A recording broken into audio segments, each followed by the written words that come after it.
In 1943, Britain invented an officer who never existed. He even had someone waiting for him. His entire life had been carefully manufactured. The briefcase carried a secret designed to circulate. A submarine carried the fictional officer towards Spain. The final stage required silence and precision. The sea received the carefully constructed story.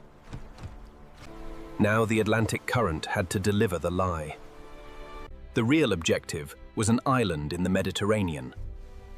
But the target was painfully obvious. Sicily offered the clearest route into Europe.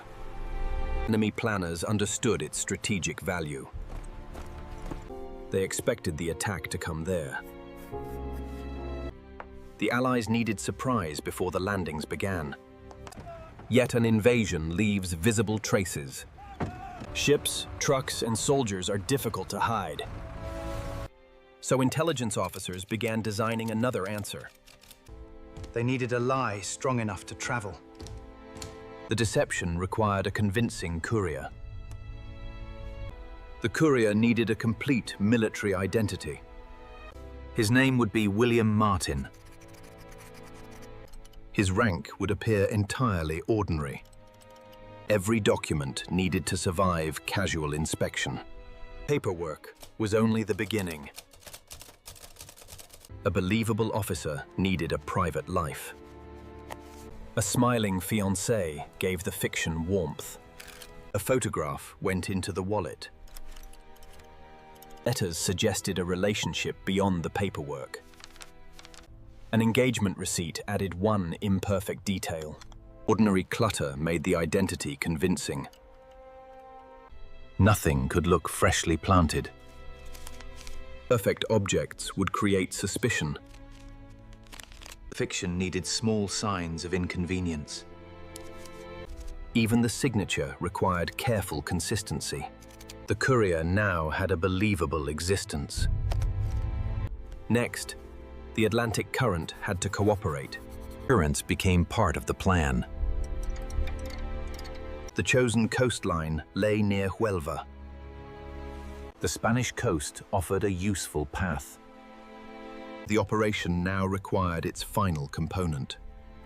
The briefcase needed information worth examining. The documents pointed toward alternative destinations. Greece and Sardinia became the apparent objectives. Sicily appeared to be the diversion. The message required deliberate understatement. Routine paperwork made the lie more believable. Restraint mattered more than drama. The false secret was ready. The case would remain attached to its courier. Every connection needed to appear natural. Weather and currents became part of the script. Spain remained officially neutral, but intelligence networks operated quietly nearby. Britain expected information to circulate discreetly. The plan depended on curiosity, not force. A submarine received an unusual assignment. A canister moved aboard under strict secrecy.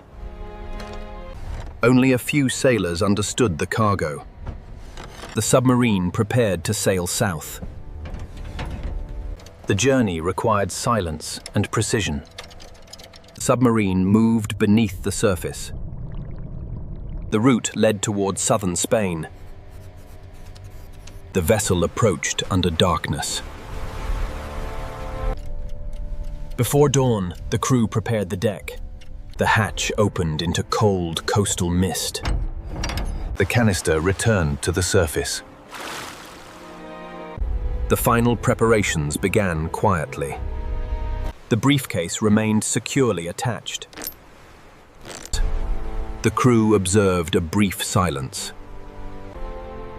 Then the Atlantic current accepted the courier. The submarine quietly withdrew.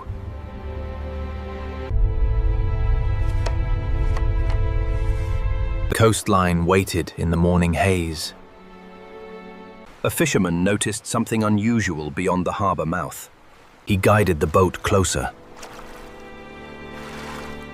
Local authorities received the strange discovery. The briefcase immediately attracted attention. Its contents appeared unusually important. Would move through official channels. Other listeners soon became interested. The secured briefcase entered a quieter room for inspection. The waterlogged papers received immediate and close attention.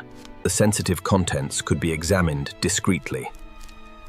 The official seal remained apparently untouched during extraction. Photographic copies successfully captured the misleading tactical information. A fabricated secret crossed another dangerous geopolitical boundary. The simulated intelligence copies traveled onward to head command. The strategic operation was unfolding exactly as intended. Axis analysts examined the intercepted documents very carefully. The manufactured message appeared entirely credible to them. Sardinia also received renewed attention and defense forces. The real invasion target suddenly seemed less urgent.